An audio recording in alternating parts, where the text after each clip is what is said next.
혹시 이 흘러간 노래를 혹시 기억하시나요? 난 참 바보처럼 살았군요. 아세요? 난 참 바보처럼 살았군요. 그죠? 네, 여기밖에 몰라요. 인터넷을 찾아보니까 어느 날 난 낙엽 지는 소리에 갑자기 텅 빈 내 마음을 느낀 거죠. 그럴싸하죠? 떨어지는 낙엽처럼 그렇게 살아버린 내 인생, 잃어버린 것이 아닐까, 늦어버린 것이 아닐까, 흘려버린 세월을 찾을 수만 있다면 얼마나 좋을까. 아, 난 참 바보처럼 살았군요. 뭐 이런 흘러간 노래, 찬양이 아니죠. 노래입니다. 김도양이라고 하는 사람이 난 참 바보처럼 살았군요. 이런 노래가 있는데, 여러분들은 언제 가장 스스로를 바보처럼 느끼십니까? 아무것도 할 수 없는, 참 나는 무능하다, 뭐 이런 느낌이 올 때, 나는 참 바보 같다, 뭐 이런 생각을 갖게 되죠. 억울하게 당하고만 있을 때도, 나는 왜 참 바보 같을까, 이런 생각을 갖게 됩니다. 확실하다 싶어서 한 발자국을 확 하고 내딛었는데, 이게 헛발일 때, 허탕칠 때, 실수할 때도 나 참 바보 같다, 뭐 이런 생각을 우리가 갖게 되지요. 반대로 뭔가를 해냈을 때, 경쟁에서 이겼을 때, 인정받거나 사람들과 더불어 성공했을 때, 그때는 난 참 그래도 근사한 사람이야, 참 똑똑한 사람이구나, 뭐 이런 생각을 우리가 갖게 되지요. 결국 우리가 잘 나갈 때는 그게 괜찮아 보입니다. 똑똑해 보입니다. 그런데 일이 막혔을 때, 일에 실수가 있을 때, 일에 고비가 닥칠 때 우리 스스로가 바보처럼 느껴질 때가 있다는 겁니다. 오늘 하나님이 한 사람을 불렀습니다. 그리고 한 사람에게 영어로 You fool, 넌 바보야. 오늘 성경에는 어리석은 자여, 이렇게 말씀하고 있습니다. 그런데 이 바보라고 불린 이 사람은 사실은요, 무능하지도 않았고 아무것도 할 수 없다고 느끼지도 않았으며 억울하게 당하고만 있지도 않았던 사람입니다. 이 바보는 이름이 알려져 있지 않는 익명의 부자입니다. 밭에 소출이 풍성할 정도로 그는 영특했고 자기 일에 최선을 다한 사람입니다. 소출을 저장할 정소가 부족할 정도로 어디에 또 저장할까? 어디에 또 저장할까? 이걸 찾을 정도로 그는 아주 끝내주는 사람이었습니다. 어떻게 이 사람이 바보일 수 있겠습니까? 그런데 하나님이 그를 넌 바보야 하고 불러줬습니다.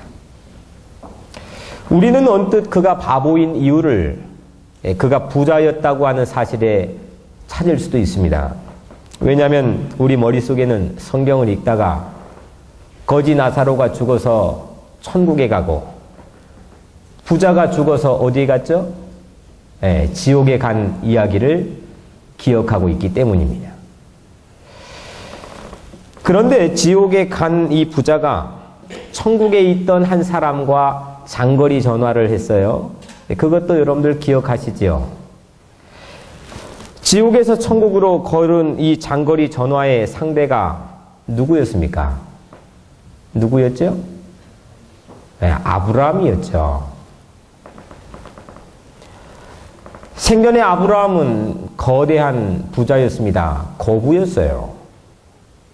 이 대화는 지하의 이 지옥의 백만장자와 천국의 가난뱅이 사이에 오갔던 대화가 아니라 지옥의 백만장자와 천국의 천만장자 사이에 오고 간 대화입니다. 하나님은요, 부 자체를 경시하거나 나쁘다고 얘기한 적이 없습니다. 그렇다면 왜 이 사람을 하나님은 넌 바보야 라고 불러줬을까요? 언젠가 한 여자가 교통사고를 당했습니다. 이 여자의 남편이 큰 교통사고가 하이웨이 고속도로에서 났다고 하는 이 소식을 전화를 받았습니다. 전화를 받자마자 이 남편이 뭐라고 질문했을까요? 내 벤츠는 괜찮아? 남의 말이 아니죠.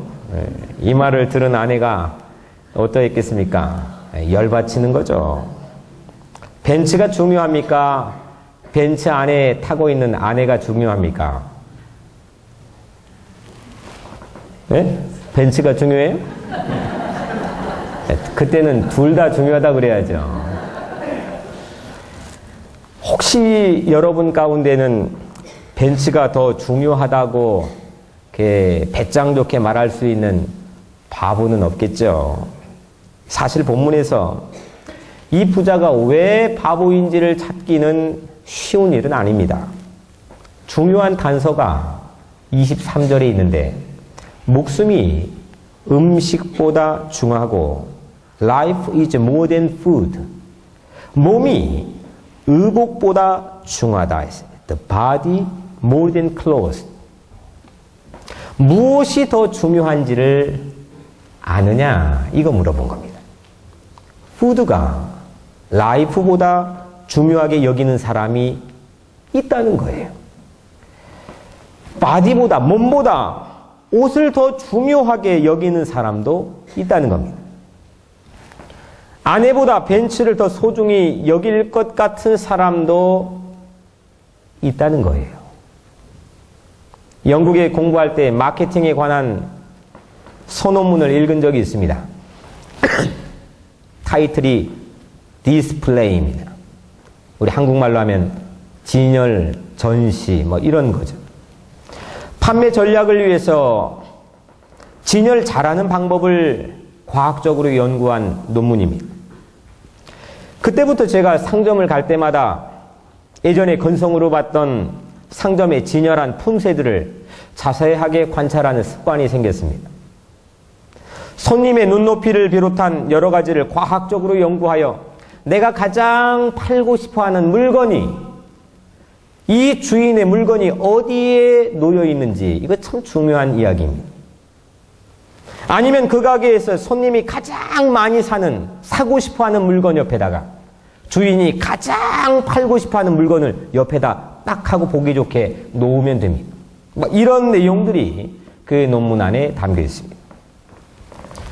다시 말하면 우선순위를 매기는 거예요.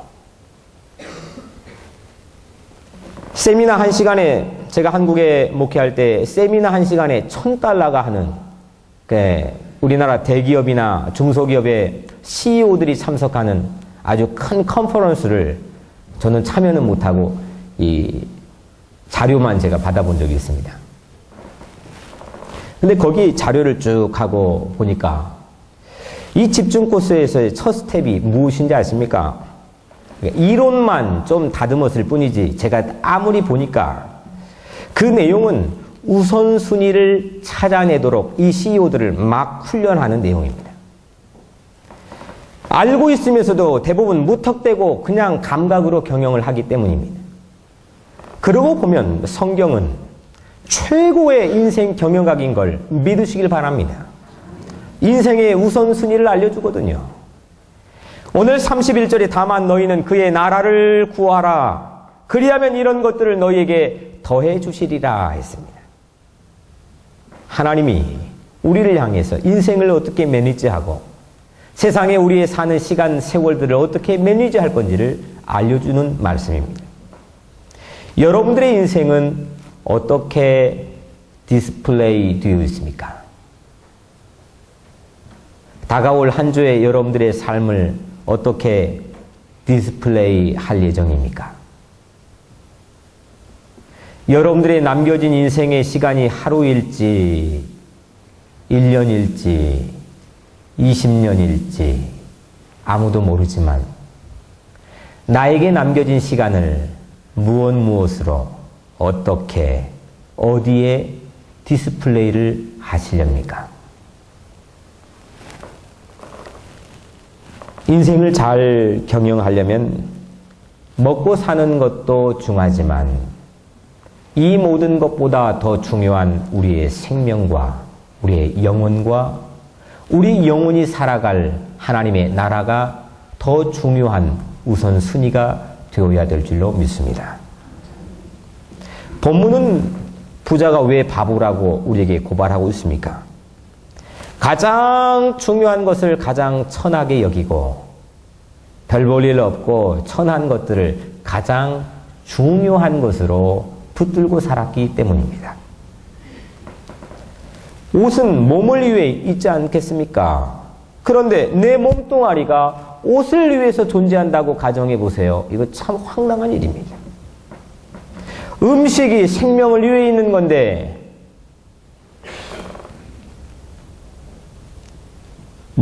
살기 위해 먹는 것이 아니라 먹기 위해 산다고 생각해 보세요. 이것도 참 황당한 일입니다. 벤츠는 내가 아내를 위해 사준 건데 벤츠를 위해 아내가 있다고 가정해 본다면 이거 참 황당한 일입니다. 그렇다면 우리는 어떻게 우선순위를 두고 살아가야 됩니까? 첫 번째, 부자는 사람을 우선순위에 두지 않았기 때문에 바보라고 불렸습니다. 오늘 주인공은 본문에서 대략 60개의 단어를 사용했더라고요. 그 중에 나와, 나의 이게 총 12번이나 나와 있습니다. 나의 이런 구절들을 보면 한결같이 내 곡식, 내 상품, 내 곡간, 맨날 나의 건, 내 곡간 이런 얘기를 합니다.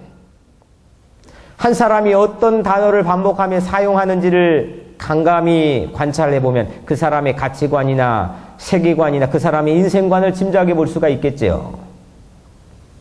이 사람 말에서 어디에도 우리라고 하는 말을 찾아볼 수가 없습니다. 모든 게 내 겁니다. 부자의 우선순위는 사람보다는 내 곡식이고 친구보다는 내 곡간, 내 은행입니다. 그는 풍년일 때 이웃이 사람이 생각이 나지 않았습니다. 심지어는 내 영혼도 생각하지 않았습니다. 내 곡간, 내 상품, 내 잡, 늘 사람보다 중요한 또 다른 것들이 있었습니다. 머릿속의 우선순위는 늘 내 곡식인데 어디라고 사람이 그걸 헤집고 들어가겠습니까? 관심은 늘 곡식을 저장할 이 곡간을 은행을 넓히는 데 있습니다. 평생을 써도 남을 텐데 왜 이렇게 저장을 계속 해야 됩니까? 19절에 또 내가 네 영혼에게 이르되 영혼아 여러 해 쓸 물건을 많이 쌓아두었으니 평안히 쉬고 먹고 마시고 즐거워하자. 12장의 부자는 엄청난 소출을 얻었는데도 함께라고 하는 말이 단 한 번도 없습니다. 오직 나만 있을 뿐입니다. 내 영혼도 걱정하는 게 아니고 내 영혼이 가지고 내 삶이 가지고 소유하는 것들만 관심을 가지고 있습니다. 왜 이 부자는 사람을 우선순위에 두지 못했을까요? 부자는 사람의 도움보다 물질의 도움을 더 가치 있게 확신하며 믿기 때문입니다. 그는 다른 사람들의 도움으로 살아왔다는 걸 잊었습니다. 내 돈이 나를 도운 거고 내 기술이 나를 도운 거지 누군가의 사람이 나를 도왔다고 하는 사실을 잊고 있습니다. 모두 혼자 한 것처럼 생각합니다. 함께 씨를 뿌려주고 함께 잡초를 뽑아주며 함께 추수했던 기억을 잊고 있습니다. 우리는 때마다 다른 사람의 도움으로 살아가죠. 오늘 아침 세수를 할 때 썼던 비누는 필리핀의 저 동남아시아의 가난한 사람이 만들었을지도 모르고 우리가 썼던 수건은 남태평양 작은 섬에 한 어린아이가 만들었을지도 모릅니다. 커피에 손을 뻗으면 남미를 가보니까요. 가난한 노동자들이 얼마 안 되는 품삯을 받으며 커피 농장에 노동을 합니다. 그 노동의 대가로 우리가 오늘 아침 커피 한 잔을 마셨을지도 모릅니다. TV를 켜면 한국의 노동자들, 옷을 입으면 중국의 노동자들, 자동차를 타면 일본인의 노동자들, 수많은 사람들의 손길을 우리는 경험하며 살아갑니다. 아침만 해도 이렇게 이 지구의 반 이상 되는 사람들의 도움을 받고 있는 그런 시대 속에서 우리는 살아가고 있습니다. 그런데도 혼자 살아온 것처럼 많은 사람들이 그렇게 여기고 있습니다. 심지어는 부모의 도움마저도 잊고 삽니다. 다 자기 잘난 맛에 성공한 줄 압니다. 부모가 이 세상에 떡하고 낳아줬다는 이 사실을, 이 엄청난 사실을 잊고 있습니다. 부모가 내가 기억하지 못하는 시간에 나를 향해 울고 고통을 참아내며 양육하고 인내했던 그 놀라운 은혜를 사람들이 잊고 삽니다. 오늘날 교회는 저마다 무엇을 가장 우선순위에 두고 있습니까? 쌓아 올리는 일, 긁어 모으는 일, 동원하여 자리를 채우는 일. 이런 일들이 교회에 혹시 최우선 순위에 두고 있지는 않을까요? 영혼을 사랑하는 일, 생명을 아끼는 일, 사람을 소중하게 생각하는 일, 이런 일들이 우리 교회에 가장 잘 보이는 곳에 가장 우선순위에 디스플레이 되어야 되지 않겠습니까? 자칫 우리는 어리석은 바보가 되어 있지는 않을까 생각해 봤습니다.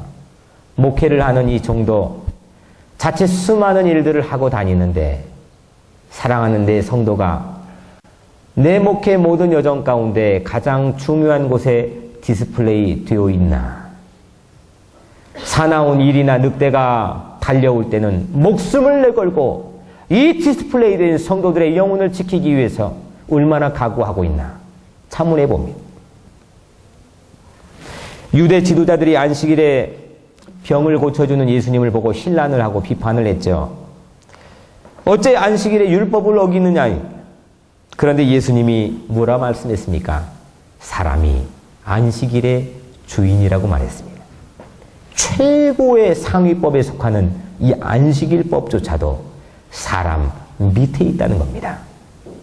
사람을 중요하게 생각해야 되는데 교리나 전통이나 물건이나 소유나 모든 것들이 우리 사람 위에 있다 보니까 하나님의 마음으로 세상을 바라보지 못하고 하나님의 마음으로 가족을 대하지 못하고 하나님의 마음으로 이웃을 대하지 못한다는 겁니다. 오늘 이 부자가 그랬습니다. 저에게는 한 가지 꿈이 있습니다. 내가 먼저 살아야겠다는 생존보다 너도 살고 나도 살자는 따뜻한 가슴이 가득한 사람들이 모여있는 그런 교회. 우리 교회가 잘 돼서 이웃 교회도 잘 되고 우리 교회가 잘 돼서 이 지역이나 뉴욕의 수지를 맞는 그런 꿈, 그런 소박한 꿈이 이 종의 마음속에 있습니다. 우리는 풍요로운 나라에 살고 있습니다. 지금도 대형 곳간들인 은행들이 저 시골, 미국의 시골에도 사람만 모이면 은행이 세워집니다. 저장을 하려고 안달이 나 있습니다. 이게 무너지니까 2년 전, 3년 전에 미국과 세계의 경제 한파가 몰아붙였습니다.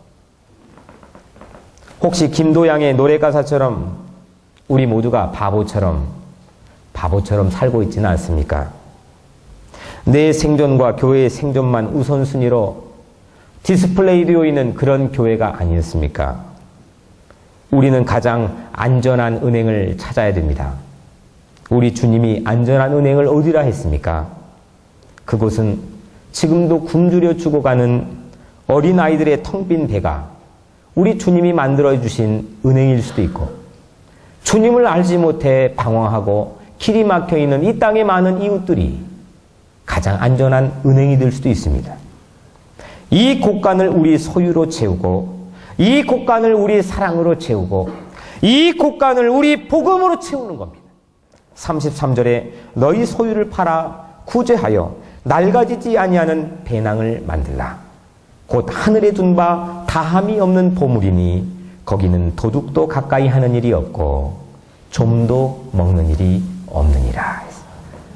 이 낡아지지 아니하는 배낭을 만들어 보자는 겁니다. 우리 교회에 소유를 팔아서라도 하는데 그거 굳이 팔지 않아도 구제하여 낡아지지 아니하는 배낭을 만드는 것, 예수님의 말씀에 순종할 수 있는 그런 교회가 되자는 겁니다. 예수님처럼입니다. 그러면 우리 교회는 바보 교회도 아니고 많이 쌓아놓았다고 해서 우리 하나님은 너 바보 교회야. 많이 쌓아놓았다고 해서 하나님은 우리를 향해서 너 바보 인생이야. 이렇게 말할 수도 있다는 겁니다. 두 번째로 부자는 하나님을 우선순위에 두지 않았기 때문에 바보라고 불렸습니다. 부자가 하나님에게 바보 취급당할 때는 무능하지도 않았고 억울한 일을 당하지도 않았죠. 오히려 큰 성취를 이루었을 때 이 사람이 바보야 이렇게 불렸습니다. 20절부터 21절에 하나님은 이르시되 어리석은 자여 오늘 밤에 네 영혼을 도로 찾으리니 그러면 네 준비한 것이 누구의 것이 되겠느냐 하셨으니 자기를 위하여 재물을 쌓아두고 하나님께 대하여 부요하지 못한 자가 이와 같으니라 했습니다. 하나님께 대하여 부요하지 못한 사람, 이 사람이 바보라는 겁니다. 하나님께 가난하다는 것, 이건 하나님께 의존하여 살아왔다는 걸 잊고 있는 거죠. 부모님을 향하여 가난하다는 것, 이거는 부모님으로부터 받은 놀라운 사랑과 은혜를 잊고 있다는 겁니다. 이 하나님을 향하여 가난함은 우리가 세상에 빠졌을 때 빠지기 쉬운 함정이지요. 선줄로 생각할 때 하나님께 바보 취급당하기가 딱이라는 겁니다. 반대로 힘들 때는 하나님께 부요할 수가 있습니다. 하나님께 의지할 수가 있습니다. 고난을 당할 때는 하나님을 바라볼 수가 있습니다. 인간은 하나님께 의지할 수밖에 없다는 이 진리를 깨달아야 됩니다. 그때 우리는 부요한 자가 됩니다. 내 잔이 넘치다고 고백할 수가 있습니다. 인생이 캄캄한 한밤중에 서 계십니까? 그 한밤중이 닥칠지라도 우리를 인도하시고 우리를 다스리시는 하나님이 내 안에 계시다고 하는 이 놀라운 복음과 이 놀라운 사실이 여러분들을 부유한 자로 만들어줄 걸 믿으시길 바랍니다. 이게 바로 하늘의 부자입니다. 이 하늘의 부자는 이 땅의 노숙자조차도 될 수 있다고 하는 게 복음의 말씀입니다. 이 땅에 가난한 여인이었던 마리아는 어떤 부자도 흉내내지 못했던 향유 옥합을 깨트려 예수님의 팔에 묻었습니다. 그리고 하늘의 부자가 되었죠. 과부의 동전 투입은 가난의 대명사이지 않았습니까? 그런데 과부의 손에 들려있던 가장 큰 보물이었던 과부의 랩돈 투입이 하늘의 부의 대명사가 되지 않았습니까? 오늘 34절에 너희 보물이 있는 곳에 너희 마음이 있느니라. 늘 마음에는 우리가 보물이라 생각하는 것이 있지요. 이건 물질뿐만이 아닙니다. 내 보물이 무엇입니까? 그래서 보물이 있는 곳에 마음도 있다는 거 아니겠습니까? 그 보물이 무엇이냐? 그 우선순위가 무엇이냐? 가장 잘 보이는 곳에 디스플레이 되어 있는 게 무엇이냐고 오늘 본문이 우리를 향해서 묻고 있습니다. 오늘 부자는 보물이 내 소유에 머물러 있었습니다. 그래서 넌 바보야 하고 불렸습니다. 그런데 우리의 보물은 하나님인 걸 믿으시길 바랍니다. 우리 보물은 우리 가족이고 우리 교우고 우리 이웃이고 이 땅에 살아가는 모든 영혼들인 걸 믿으시길 바랍니다. 사랑하는 성도 여러분, 하나님도요 우선순위가 있는데 하나님의 우선순위는 우리들입니다. 하나님은 가장 최우선으로 우리를 잘 보이는 곳에 디스플레이를 해두셨습니다. 심지어는 자기 아들 독생자를 우리에게 보내시고 십자가에 못 박혀 자기 아들을 처참하게 죽이기까지 우리를 가장 잘 보이는 곳에 디스플레이 해놓지 않았습니까? 하나님에게 공중의 새보다 귀한 것은 우리들입니다. 하나님에게 들의 백합화보다 귀한 것은 우리들입니다. 우리 인생도 새롭게 예수님처럼 하나님처럼 디스플레이 해봅시다. 하나님을 가장 잘 보이는 곳에 내 사랑하는 가족과 내 이웃과 내 교우를 내 교회를 가장 잘 보이는 곳에 오늘 이 시간 이후에 디스플레이 해봅시다. 우리 엉클어진 삶의 질서를 다시 한번 새롭게 재정비해 봅시다. 하나님을 예수님처럼 사랑하고 이웃을 예수님처럼 사랑하고 교회를 예수님처럼 사랑하는 축복된 여러분들의 인생이 되기를 주 이름으로 간절히 축원합니다. 기도하겠습니다.